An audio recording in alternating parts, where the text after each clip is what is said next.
लो भैया, अब आपको एक चीज याद करना है कि जब आप हिंदी के उपसर्गों की बात अगर करो तो उसके लिए आपको पता है कि ये पानू जो है वो आपकी क्या होगी, फेल होगी।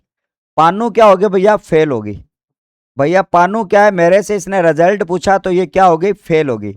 आपको पता है जिस दिन ये फेल हुई थी ना, जिस दिन से ये भूखी थी, ठीक है, जिस दिन से ये भूखी थी, तो भाई साहब क्या होती है, जब जिस दिन से भूखी थी तो भाई साहब क्या होता है, अब बच्चा तनाव में आ जाता है। अब तनाव में आ जाता है, तब इंस्टाग्राम का इतना जोर नहीं था, फेसबुक का या स्नैपचैट का इतना दौर नहीं था। और तो आपके लिए क्या, जब दौर नहीं था ना, तो भाई साहब अपना मानसिक तनाव को दूर करने के लिए जब इंस्टा फेसबुक आता है तो भाई साहब इंस्टा फेसबुक पर किसी को ढूंढ लेता या ढूंढ लेती, कोई बॉयफ्रेंड कोई गर्लफ्रेंड मिल जाती तो मामला सेट हो जाता और वहीं पर अपना स्ट्रेस दूर कर लेती। लेकिन इसने क्या सोचा भाई साहब कि अब तो या तो नानी के जाना पड़ेगा या बुआ के जाना पड़ेगा, बुआ के जस नहीं रही है इससे, तो अब जाती है भाई साहब अपने डिप्रेशन को दूर करने के नाना के घर। नाना के घर इसलिए जा रही है कि मामा और मामी जो है वो गर्मियों की छुट्टियां मनाने के लिए भाई साहब मनाली गए हुए हैं, दोनों मामा और मामी दोनों गए हैं और किसी को साथ में नहीं लेकर गए हैं। ठीक है, उनका एक बेटा था चिरकू, उसको छोड़ के नाना के पास। नानी तो पहले से परलोक गमन गई हुई है और नाना जी घर में है। तो भाई घर में कौन है, एक नाना है और एक नाना का बेटा चिरकू है। अब नाना का बेटा चिरकू और ऊपर से जाटप की ये अब चलती है, ये कहाँ पर, ननिहाल चलती है। अब कहाँ जाती है भैया, ननिहाल जाती है। अब भाई साहब आपको बता कि जिस दिन रिजल्ट आया था तब से इसने कुछ नहीं खाया, दल्ली ने क्या नहीं किया, कुछ नहीं खाया। जिस दिन से मैंने रिजल्ट निकाल के दिया उससे के बाद में मैसेज भी ये ड्रॉप करके छोड़ दिया कि सर आपा तो खानो ही नहीं खावा, आपा तो कहकर से मर से आ रहा है। मेरे को डोफी मरे क्यों, तू तेरा नाना घर जाइया कई दिन। अब मुझे क्या बता, नाना के घर जाएगी और डॉफी कुछ गड़बड़ करेगी। अब भाई साहब कुछ नहीं हुआ, चलो देखते हैं।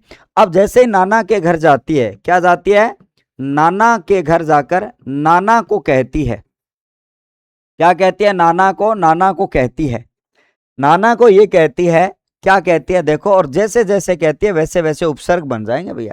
नाना को क्या कहती है, जैसे जैसे, ठीक है, आपके लिए जाती है, आपको क्या कहती है, मैंने कहा भैया नाना को कहती है कि क्योंकि नाना के घर में कोई था नहीं, नाना था और चिरकू था। नाना को कहती है कि बिन बहू आप सम नाना, बिन बहू आप सम नाना।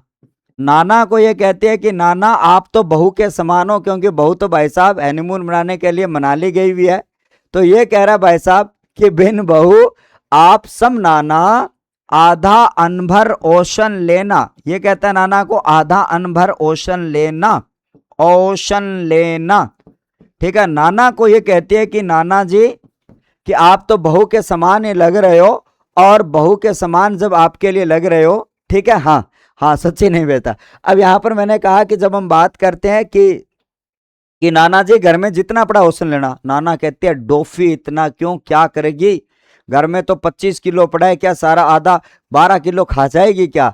नाना के बेटी ने जवाब दिया, ठीक है, नाना ने पूछा इतना क्यों, तो नाना को जवाब देती है क्योंकि उनका चिरकू, क्योंकि उनका चिरकू क्या है लाडलो, क्योंकि उनका चिरकू 2 3 4 5 का ऊपर है। ये कह रहा है कि नाना अपना मामा और मामी वाला जो चिरकू है ना, हाथी का बच्चा है, वो 2 3 4 5 के ऊपर है, वो बहुत ज्यादा खाता है। वो क्या खाता है साथियों, बहुत ज्यादा खाता है। अब जब यहां पर आपको ध्यान में रखना होगा, जब हम बात करते हैं साथियों क्योंकि उनका चिरकू 2 3 4 5 के ऊपर है, इसलिए ये ट्रिक अपने काम की बन जाती है। पानू भूखी होती है, तनाव में होती है, अपने स्ट्रेस दूर करने के लिए नाना के घर चली जाती है और नाना को जाके बोलती है बिन बहू आप सम नाना, आधा अन बरोसन लेना। क्योंकि नाना पूछता है क्यों डोफी इतना क्यों, फिर कहती है क्योंकि उनका चिरकू 2 3 4 5 के ऊपर है। ये आपको ध्यान में रखना। अब भाई साहब अभी तो जोरदार क्या, और देखो कमाल आएगा।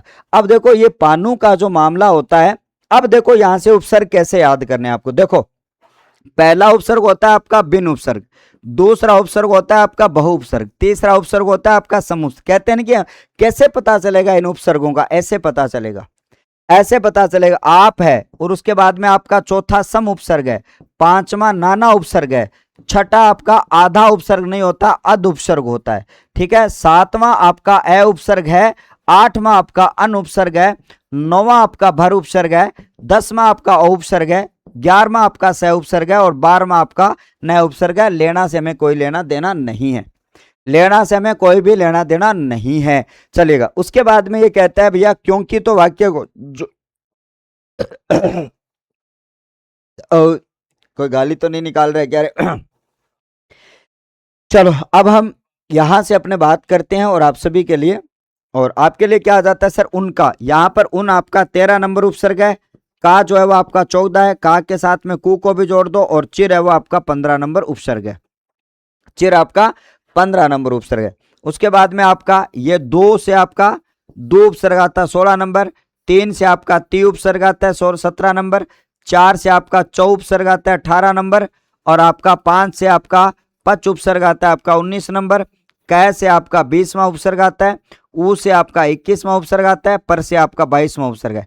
ये लो जी आपके हिंदी के भी 22 उपसर्ग आपके आ जाते हैं, ठीक है। हाँ जी, अब आगे की बात करें, और यहां से मैंने कहा कि जब हम बात करते हैं अब रोज ही आना है, ठीक है, हिंदी है या नहीं है कोई लेना देना नहीं है, लेकिन आपको तो रोज ही आना है। ये कह रहा है बिन बहु आप समनाना आधान बरोशन लेना, क्योंकि उनका चिरकु 2 3 4 5 के ऊपर। ये देखो 22 उपसर्ग, एक भी शब्द हमने बाहर से नहीं लिया, एक भी शब्द हमने बाहर से नहीं लिया। ये 22 उपसर्ग आपके इस ट्रिक से याद हो जाते हैं। ट्रिक आपको क्या है, एक ट्रिक आपको एक सुकून प्रदान करती है, जो चीजें आपको याद रह जाती है उन्हीं से आपको क्या करती है 22 उपसर्ग याद है। बहुत आसान है कि बिन बहु आप समनाना, बोलो तेज आवाज में, बिन बहु आप समनाना आदान बरोसन लेना, क्योंकि उनका चिरकु 2 3 4 5 के ऊपर है, ऊपर है। तो भैया ये रहा बिन बहु आप सम नाना अधा अनभर ओशन लेना, और क्योंकि उनका चिरकु 2 3 4 5 के ऊपर, ये आपके लिए, ठीक है। अब जैसे कि अपने बात करते हैं, आप सभी को ध्यान में रखना होगा, ये आपके 22 उपसर्ग बताओ आपको याद हुए या नहीं हुए। अब आ जाओ, अभी तो ट्रिक का मजा हो रहा है।